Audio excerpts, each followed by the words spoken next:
Une chose qui est sûre, c'est que si tu as une passion, puis que tu t'y tiens et que tu gardes le fort, il va arriver des belles choses.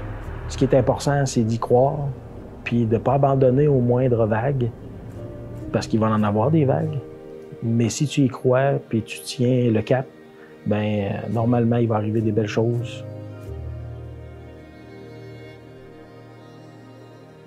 Nos produits Gestal, actuellement, c'est la 5e génération. C'est un produit qui est dédié à l'automatisation pour l'alimentation dans l'industrie porcine. On a la première gamme de produits qui est une gamme qui nous a fait connaître au niveau international. C'est la gamme pour les truies allaitantes. C'est-à-dire que c'est un système informatisé qui nourrit les truies qui allaitent leur porcelet. Le deuxième équipement qu'on a lancé il y a 5 ans, c'est un équipement d'alimentation de précision informatisé pour les truies en groupe. Et puis, plus récemment, l'an dernier, on a lancé la gamme Evo, qui est un équipement pour l'alimentation de précision pour porcs charcutiers. Donc, c'est des produits qui sont dédiés principalement à l'industrie porcine. La commercialisation de nos produits a débuté en 2004 lors de l'achat de l'entreprise.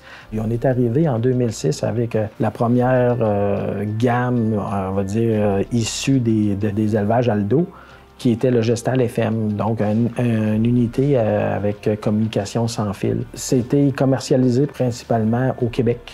On était une entreprise locale à ce moment-là. Les origines de Ferme Aldo, c'était en 88, moi et Alain, on a décidé d'acquérir une partie de l'entreprise qui avait été fondée avec mon père et ma mère. Avec les années, on a développé pour se remonter en 95 avec un virage important de doubler la production porcine. Et on s'est remonté en 99 avec un système qui m'avait approché pour me dire que ça serait intéressant pour l'entreprise. Tout ça, il avait vu ça à une exposition à Saint-Hyacinthe. C'était une entreprise de Saint-Nicolas. Et le premier réflexe que j'ai eu, j'ai dit non. Pas au prix que ça coûtait. Alain, en bon gestionnaire patient, bien, il est revenu me voir 2 semaines après pour me dire « Donald, ce serait peut-être intéressant. » J'ai dit « Peut-être. » Puis une autre couple de semaines après, comme un accord, on a dit « C'est correct, on va acheter le système, on va l'essayer. » Alors, à partir de là, on a acquis le système pour acheter la compagnie en 2004. Dans ce temps-là, en 2004, il y avait un moratoire dans le port. Alors, notre côté entrepreneurial changeait un peu notre façon de voir. En 2008, face à la crise économique, nos marchés diminuaient, notre chiffre d'affaires a diminué. Et puis, voulant le maintenir, on a recommencé à regarder les opportunités internationales. On a pris notre petite baluchon, puis on est allé faire un premier salon en France, à Rennes, en France. C'est un gros salon international reconnu. Dans l'espoir d'arriver là-bas, que les gens découvriraient notre produit, puis waouh, on va en acheter. Et finalement, bien, ça s'est avéré plus complexe que ça, mais on a quand même eu la chance à ce moment-là de rencontrer une connaissance du Québec, qui faisait 12 ans qu'il vivait en Ukraine et qui nous a aidés à rentrer, entre autres, en Europe de l'Est, principalement sur la Russie. Donc, de 2008 à 2011-12, la Russie et l'Europe ont été des bons marchés pour nous pendant qu'ici, ça stagnait. Et puis, ça nous a amené à penser, suivant ça, à la planète au complet. En 2008, lorsque je me suis présenté avec Alain dans les premiers shows internationaux qui m'ont été donnés de faire pour Giga, on s'est souvent fait qualifier d'extraterrestres. C'est-à-dire qu'on avait des appareils très modernes qui pouvaient permettre aux producteurs de bien alimenter sa truie, de limiter son gaspillage d'aliments. C'est là que je me suis rendu compte qu'on avait quelque chose de spécial dans les mains. On a quelque chose qui a été fabriqué par des producteurs de porc. On a quelque chose qui est étanche à l'eau. On a quelque chose qui fonctionne sans fil, qui est autonome.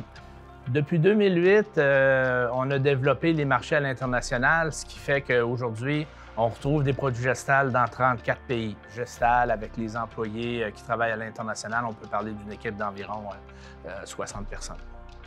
Vu la croissance de l'entreprise, puis pour supporter le développement international, on a décidé d'investir dans de nouvelles installations. On commençait à être répartis un peu partout, 2 employés par bureau, et puis l'entrepôt débordait. Donc, en 2017, on a fait l'achat d'un bâtiment d'au-delà de 65 000 pieds carrés qu'on rénove présentement. Mon père, simplement, premièrement, c'est mon héros. Depuis que je suis tout jeune, il est toujours avec moi dans mes bons, dans mes moins bons moments. Mon père, chaque jour avec lui, t'as une leçon de vie à apprendre. Et c'est vraiment comme ça que je le décrirais. Je pense qu'Alain, c'est dans sa façon d'être qui innove. Ici, c'est vraiment développé par un producteur pour des producteurs.